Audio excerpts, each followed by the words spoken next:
सर्वप्रथमे जगतर नाथ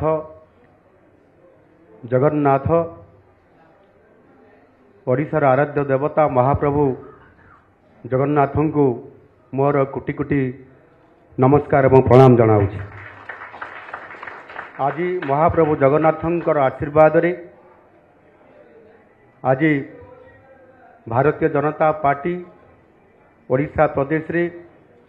एकक संख्या गरिष्ठता हासिल करी आज सरकार प्रतिष्ठा करिबारे महाप्रभुंकर आशीर्वाद रही एवं ताहा सहित जो 4.5 कोटी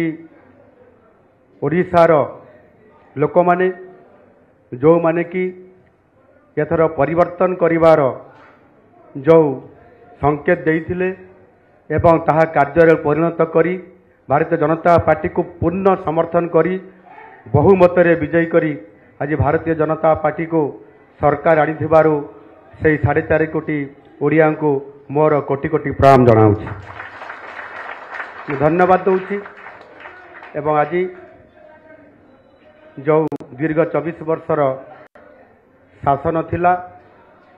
तार परिवर्तन होईची एवं लोक माने जो आशा एवं आकांक्षा एवं ओडिशार विकास पाई जेबड़ी भाव में भारतीय जनता पार्टी प्रति आस्था प्रकट करिसंती निश्चित भाव में भारतीय जनता पार्टी आगामी दिन में ताकू संपूर्ण भाव में पूरण करने सहित ओडिशा को भारत वर्ष रे 1 नंबर राज्य में परिणत करने निश्चित भाव में आज संकल्प नौछि एवं ता निश्चित भाव में